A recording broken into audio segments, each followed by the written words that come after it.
A causa do apagão é ainda um mistério. Os governos de Portugal e Espanha pedem investigações. Detido o suspeito do ataque com arma de fogo que fez 3 mortos em Uppsala, na Suécia, é um adolescente de 16 anos que pode estar ligado a gangues. Manfred Weber destaca crescimento do PPE. Congresso anual do maior grupo do Parlamento Europeu contou com von der Leyen e Metsola. Com os contínuos combates na faixa de Gaza, António Guterres diz que a solução de 2 Estados está em risco. Portugal e Espanha voltaram à normalidade depois de um dia sem luz. Agora há uma pergunta que todos fazem. Afinal, o que causou o apagão ibérico? Em Portugal, o Primeiro-Ministro pediu uma auditoria independente a Bruxelas. Luís Montenegro diz que a Agência de Cooperação dos Reguladores de Energia é a entidade mais adequada para o fazer. É, portanto, também importante que, face a uma expectativa menos positiva, que ainda ontem foi adiantada relativamente à nossa dependência, nomeadamente com Espanha, sabermos que o problema que foi causado não tem a ver com a falta de capacidade de produção e distribuição em Portugal. O que tem a ver é com exatamente essa ligação. O homólogo Pedro Sánchez, de Espanha, prometeu reformas para garantir que o apagão não volte a acontecer e uma análise independente. Y se están examinando ya los registros informáticos de Red Eléctrica y también de los operadores privados para no descartar ninguna hipótesis. Digo esto porque Red Eléctrica ha hecho saber que descarta en la red de transportes cualquier ciberataque. Valoramos positivamente este aspecto, pero en todo caso la responsabilidad del Gobierno de España es hacer un análisis independiente. Na manhã de terça-feira, a operadora Rede Elétrica de Espanha disse que 99% da energia já tinha sido restaurada. Em Portugal, a REN assegurou haver eletricidade em todo o país.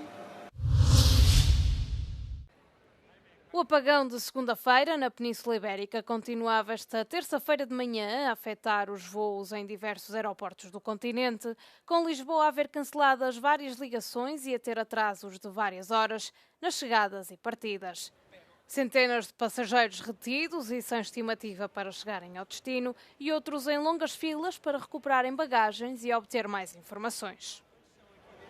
Foi tudo muito confuso porque nós somos dos Açores, então quando saímos dos Açores estava tudo normal, chegámos, foi como entrar numa outra dimensão em que não sabíamos nada, ninguém nos disse nada, não havia informações, não havia rede e depois não sabíamos onde deveríamos ir, perguntávamos, estava tudo confuso, sem luzes, perguntávamos qual era o próximo passo, ninguém nos dizia nada, nem do aeroporto, nem a própria polícia, portanto foi um pouco assustadora a confusão e a incógnita de onde é que a gente ia a seguir.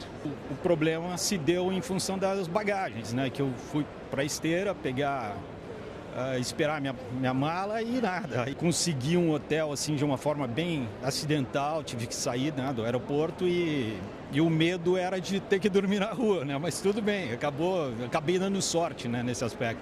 E agora eu estou aqui para tentar recuperar a mala, ver o que acontece, que realmente eu não faço a menor ideia ainda. Nós somos dos Açores, vimos cá 2 dias a Lisboa e ontem estávamos no Freeport, quando se deu o apagão.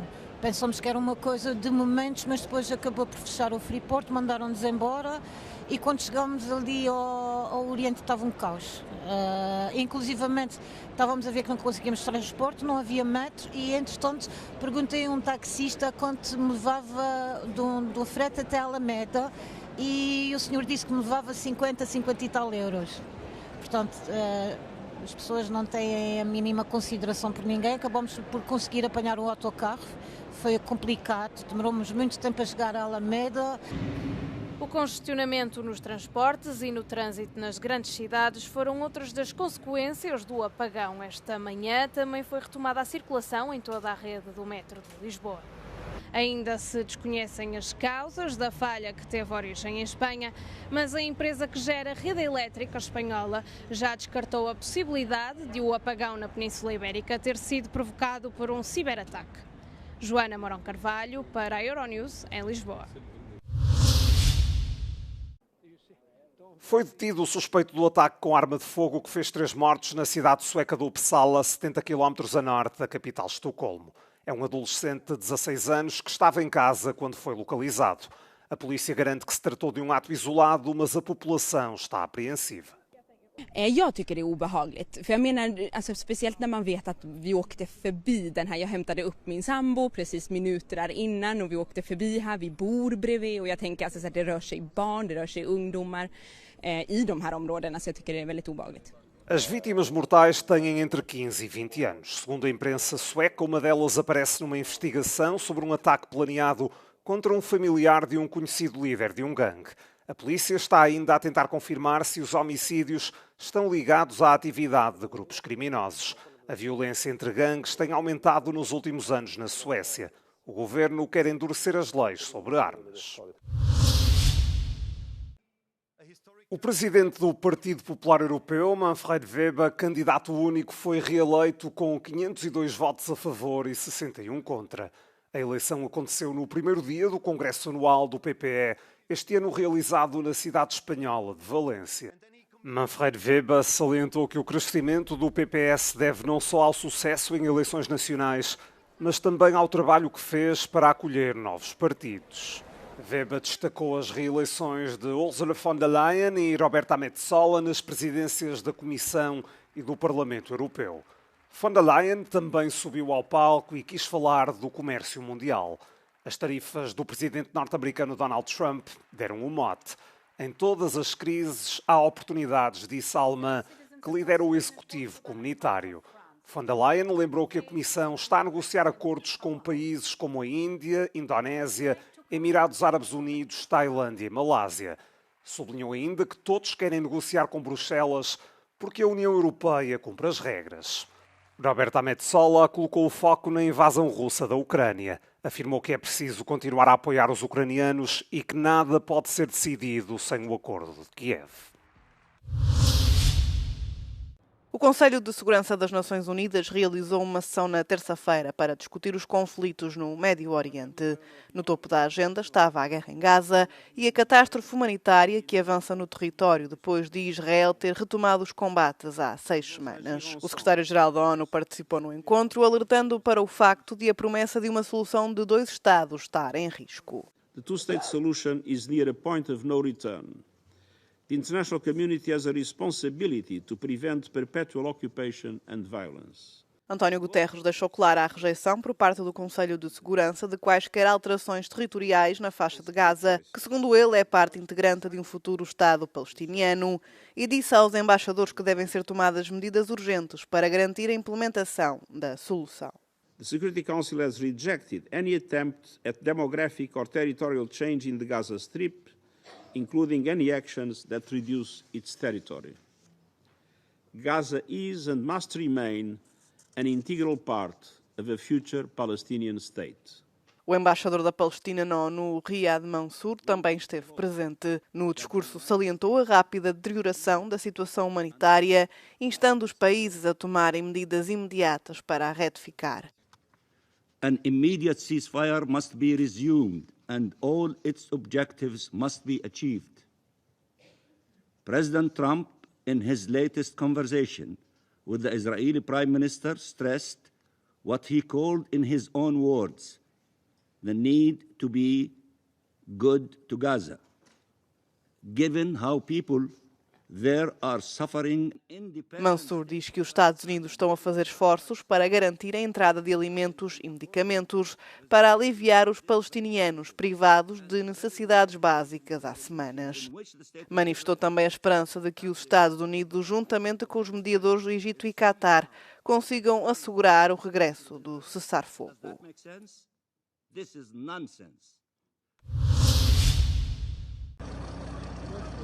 Uma menina de 12 anos morreu e outra de 6 anos ficou ferida num ataque russo na madrugada desta terça-feira à região ucraniana de Dnipropetrovsk. Moscou está a intensificar os ataques por todo o país, apesar de ter anunciado um cessar-fogo de 72 horas a decorrer na próxima semana para assinalar o dia da vitória na Segunda Guerra Mundial. O presidente da Ucrânia, Volodymyr Zelensky, considerou a proposta um ato de manipulação e apelou a um cessar-fogo mais duradouro. Зараз, от знову, чергова спроба маніпуляцій. Чомусь всі повинні чекати 8 травня. І тільки тоді припиняти вогонь. Щоб забезпечити Путіну тишу на час параду. Ми цінуємо життя людей, а не паради. І саме тому ми вважаємо, світ вважає, що немає причин чекати 8 травня. І вогонь mає бути pripineni не на кілька днів. Até à data, Vladimir Putin tem-se recusado a aceitar um cessar-fogo total e incondicional, exigindo, primeiro que tudo, uma suspensão do fornecimento de armas ocidentais à Ucrânia e do esforço de mobilização de Kiev.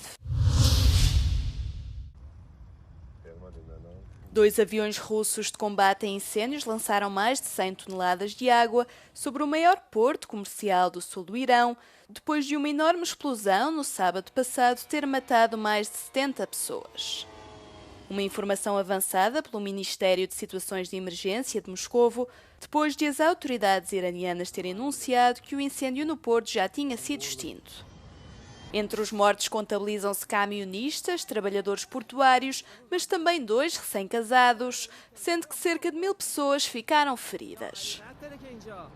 Segundo os relatos, a explosão ocorreu após o porto ter recebido um componente químico necessário para a produção de combustível sólido para mísseis balísticos.